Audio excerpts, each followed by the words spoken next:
Hola, un saludo a todos. A continuación voy a hacer la explicación de mi mapa conceptual.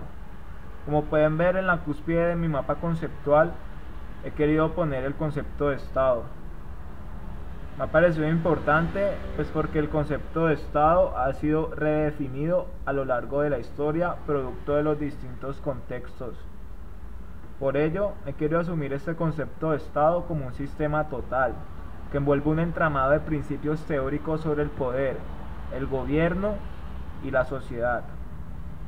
Seguido a esto, desde la perspectiva de los pensadores clásicos más importantes sobre el surgimiento de Estado, como Thomas Hobbes, la causalidad de una autoridad común o del Leviatán responde básicamente al desasosiego y la incertidumbre que genera el estado de naturaleza. Seguido a esto, John Locke complementa dicho surgimiento asumiendo el rol protector del Estado, no solo desde la seguridad o la protección del individuo en sí, sino en la medida en que pueda garantizarle también la protección de sus bienes, producto de su trabajo. Más adelante, Rousseau universaliza el concepto de Estado, asumiendo que la supervivencia del individuo es un precepto natural de él. Y en ese orden de ideas su existencia y la de la raza humana depende de su voluntad para organizarse bajo un orden o autoridad común. Aunque añade un concepto nuevo a lo que venían diciendo Hobbes y Locke, que sustenta más pues este argumento, y es el de conmiseración, donde básicamente este precepto permite la regulación de las acciones sin la intervención del Estado. Los individuos pueden decidir si transgredir la convivencia o no, porque tienen la capacidad de hacerlo, según Rousseau. Luego, Montesquieu limita al Estado y asume su ejercicio de poder bajo el mandato de la ley. Según lo que tipifique y señalen las leyes, los individuos deben ser sancionados o estimulados en función del mantenimiento del Estado y esa relación de protección que brinda al Estado a los individuos dentro del territorio delimitado.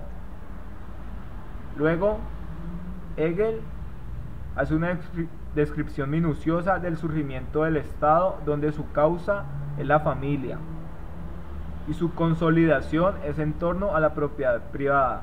Hasta aquí retoma los conceptos de Hobbes y Locke. Pero lo nuevo es que según Hegel, el Estado es el más amplio sistema de organización que politiza la vida de los individuos. Esto pues en relación a la concepción que tenemos todos sobre el Estado moderno, y donde Roberto Bobbio pues desarrolla su concepto bajo una perspectiva que creo yo es analítica y sociológica sobre el Estado.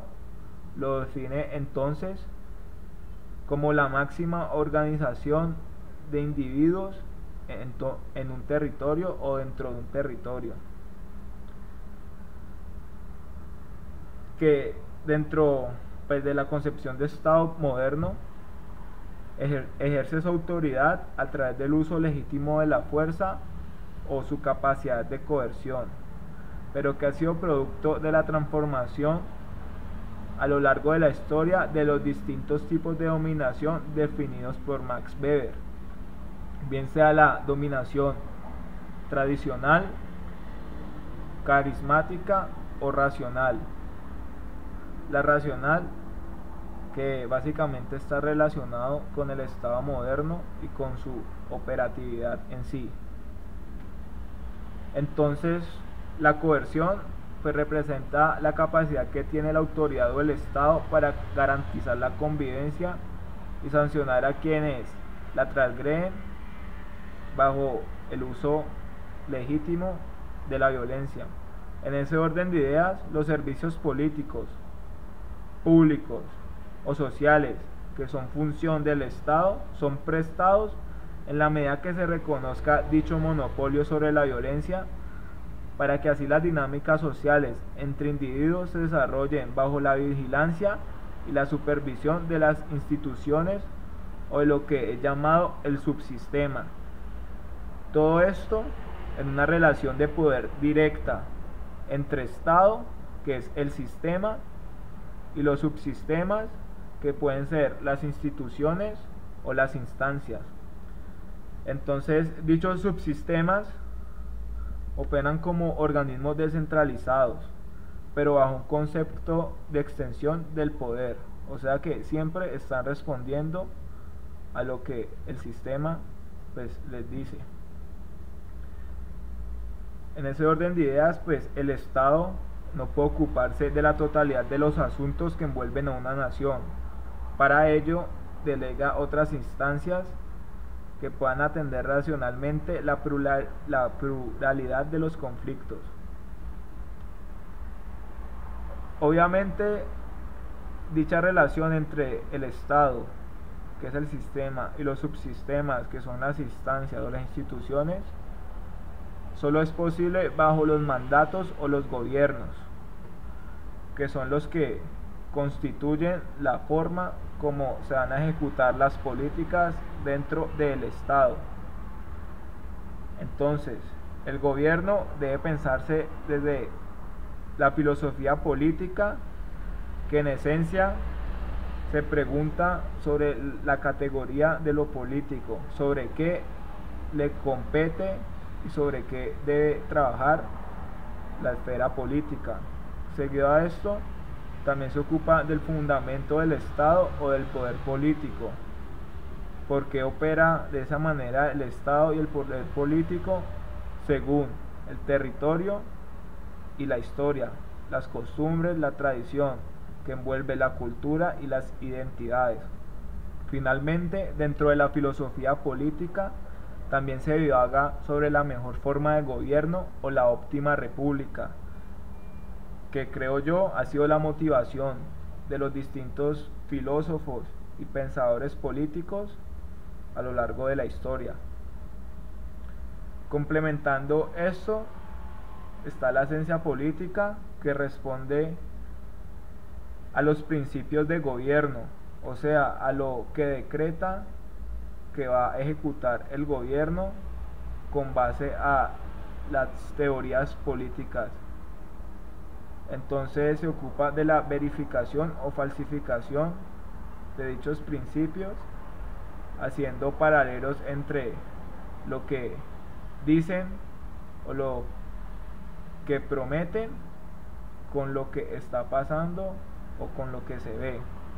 Luego, pues la ciencia política debe abstenerse de hacer juicios de valor, porque como ciencia debe pues verificar o falsificar. Falsificar obviamente pues no dentro de un concepto de ilegalidad, sino pues de verificar si sí o no son ciertos los principios que emana el gobierno. Finalmente, la razón debe ser la herramienta o el pilar pues, de la ciencia política para explicar la causalidad de los fenómenos que no solamente están dentro del ámbito político, sino que afectan y van más allá de esto, es decir, afectan la sociedad, la economía y las relaciones entre individuos. Seguido a esto, pues el gobierno, el poder, los subsistemas y el sistema actúan sobre la sociedad civil. La sociedad civil la define Hegel como la forma o el estado imperfecto.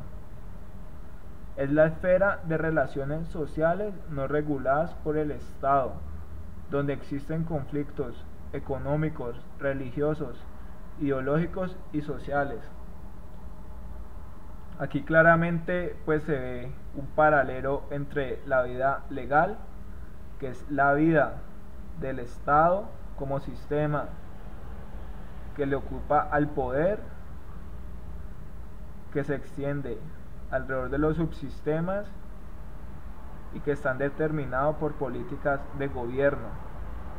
Entonces todo este marco de la vida legal limita los cursos de acción o busca regular las relaciones entre los individuos. Por otro lado está la vida real, que es donde creo yo que coge fuerza el significado de sociedad civil, y es como esa antítesis o ese némesis de la concepción de Estado, porque hoy en día y con la modernidad, pues el concepto de sociedad civil responde a dinámicas entre un grupo de individuos que pueden vistar muy poco o mucho de lo que la vida legal profesa o señala que se debe seguir.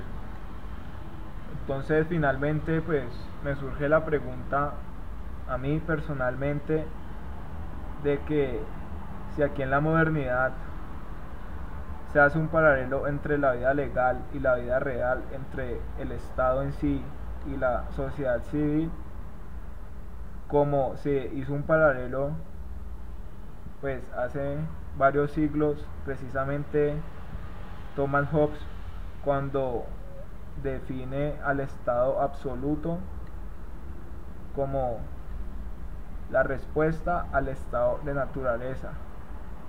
Gracias.